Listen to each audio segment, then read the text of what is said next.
Up, y'all? It's your boy Ronnie though. I just wanted to give a huge shout out and a huge thank you to Tasha K and her team.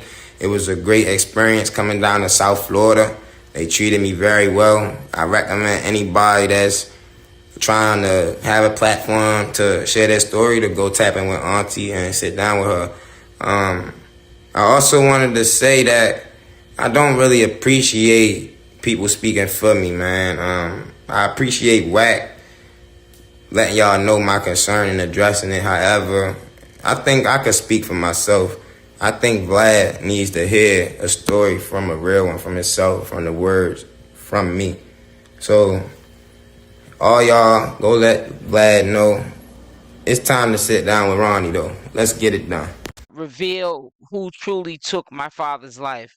So it really drew my attention, and then there's a conversation that follows where people was responding in the comment section to the alleged, she's saying that she's the daughter of the unalive. Hey guys, back with another video, but before I start, make sure you smash that like button. Also, if you're not subscribed to the channel, you do so, making sure that the notification bell is on with the option all, so when I upload these videos, you are the first one to watch. Also, make sure to leave a comment on this video. So I'm very eager to hear what you guys have to say about this new updated information. We'll do a live on this. Ronnie went to IG to post an IG story of thanking Tasha K, aka now his auntie, for giving him the opportunity to tell a story. But he also saw, because he's in the bushes like everybody else, what Whack 100 said. We all know that that had to have been an earlier interview that Whack 100 did with Vlad, and Ronnie saw it either way.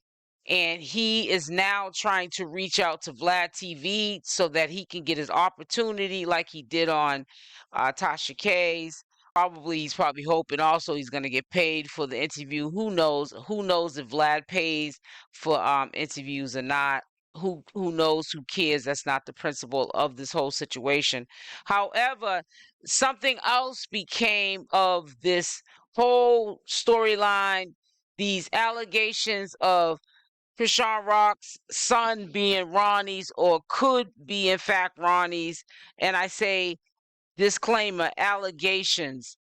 In my opinion, I don't believe it to be true, but I was not there in the flesh, so we're gonna have to let nature take its course and see what the results are. However, because of all of this craziness that's going on, I just spoke on a channel holder that's confusing me, who was going in hard on the paint on Chriseanrock and her sister Chayna, but we're talking about in particularly Chriseanrock. Now she's a Chriseanrock supporter all over again. She was a supporter back in the day. Now she's back a supporter, going in hard in the paint, but she woke it up with the unaliving of a man who Ronnie allegedly unalived for Chriseanrock. Even though there was 3 of them, it sounds to me like it could have been 3 young individuals at the wrong place at the wrong time, or playing the devil's advocate. Maybe it could have been a robbery went bad. We make bad decisions sometime in our life. It could have been anything. Come on, Chrisean, let's go hit this lick. Ronnie could have been referring to trying to get some paper. You know what I'm saying? This is just a theory that came to mind in my head, and it got out of control, and allegedly Ronnie is the man who unalived this guy, and he's not here anymore. However, I was reading what this young lady had to say, the daughter of the unalive, and she was on Tasha K's post. Again, everything is allegedly. All statements on my channel are, in my opinion, or allegedly. We don't even know if this person, and if it is, Lord forgive me for saying it's not, but we have to tread lightly, because people will try to dig up that this girl doesn't exist, that it's a troll page. So to protect myself and to protect my channel and protect my word, I'm letting you know that I'm just relaying the information. I'm not relaying the information as in I believe in what this girl is saying, and I believe that the unalive man that's his daughter. That's basically what I'm trying to say. But I'm gonna read to you what she has to say, and then I'll get back to the rest of my commentary. My father was anything but a demon. You're gonna stop playing on his name. Real demons in the story are the two individuals who choose to lie, sign a plea deal, and become confidential informants for the federal authorities. Ask that individual why the case was sealed. What led them to pick that specific area? These two are experts at portraying themselves as victims. Inquire why his partner called my family using her boyfriend's phone. She seemed to take pleasure in taunting us, admitting that she lied while laughing sometime we were already aware of. She had plenty to say about him. It's time to reveal who truly took my father's life. So it really drew my attention, and then there's a conversation that follows where people was responding in the comment section to the alleged, she's saying that she's the daughter of the unalive. However, what drew my attention was them sealing it. I'm quite sure they sealed it because they're, at the time they were there could be a number of reasons. I don't really want to get into that.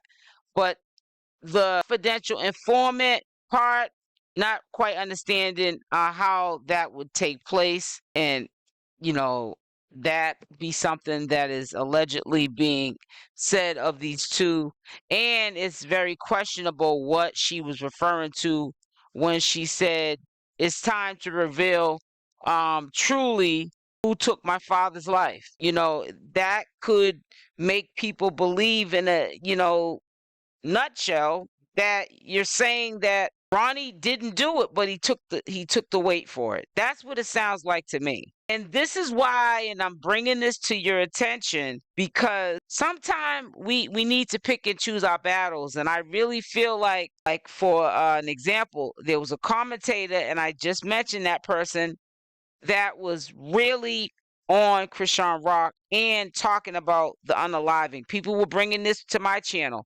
I didn't want to hear it.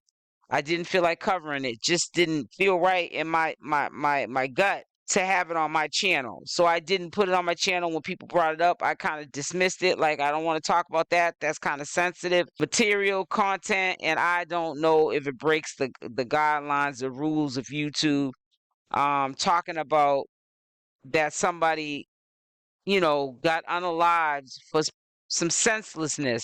I don't know if it's senselessness on the man's part, and that's what caused his unaliving, or vice versa. I don't know. I wasn't there. I can be a supporter all day of Chriseanrock, but I cannot support something I was not there, and I wasn't even a supporter of Chriseanrock when this girl and Ronnie were an item, and she wasn't famous. I didn't know who she was. So I can't support everything when she wasn't in my life. She's still not in my life in the flesh, but she wasn't a thing then for me. She wasn't someone that I watched her content online. None of that. I didn't know who Chriseanrock was. She wasn't even Chriseanrock at the time of this unaliving. So there's a lot of things that are very questionable about this whole situation. But I always say we have to pick and choose our battles, because I feel like this was a setup from the beginning. When there was a drought on social media, people brainstorm. And I really think that this commentator was very calculated and smart at the same time. Because if you talk about something that somebody is not, or everybody is not talking about to this point, there's going to be Tasha K's of the world, and it could be victims of this alleged unaliving. And when I'm saying alleged unalive, because it's putting Chriseanrock back at the scene and making her a suspect, even though the case is over with, of let's reveal who the real person was that unalived the father. There was only 3 people there, and Ronnie was the one that went to jail for it. And he said he did it allegedly for Chriseanrock. And now there was another person, but he was allegedly attacked, according to the story Ronnie told. He was the first one that was attacked. And then he ran out because he said he was the first one on the front line to get them out of the dangerous situation that they were in, according to Ronnie's story. So he wasn't attacked. He went back and got the pume. And the second person that was attacked was Chriseanrock. They were fighting, her and the man, allegedly, with the shank. And he took it in his own hands to protect Chriseanrock and pumed him. And that's how he became unalive. So it sounded like the girl saying that, Ronnie is taking the weight, but tell who really did it. And it could be possible that it is the daughter that's reaching out. But because, like everybody else who's hating, they figure Ronnie's a nobody. And if we're going to get it in flesh, get it in vain, we're going to not put it on you. Even though we may have known that you did do it, you were convicted for doing it, you did a plea for doing it, but they may have knew stuff that was sealed. If it is sealed, the record, I'm not going to look it up. That is not my area. Maybe our favorite paralegal will listen to this and she will look to see if it's sealed. If it's not sealed, see if she can dig for other evidence. And this is why I say sometimes legal docs don't tell you the whole story, because the law wasn't there neither in the flesh. Ronnie could have took the weight. He got away with it. It gives him street credits. I'm going to say it again, for saying that he was the man that unalived somebody for another person. He's the hero in the streets of Baltimore, Maryland. People young like him can do it all the time. And maybe it makes them look good in their mind or in their head. This is what he's saying out of his mouth, that he did the unaliving. The daughter's saying otherwise. It is very, very disturbing to me, because I don't believe that Chriseanrock would have it in her heart to do it.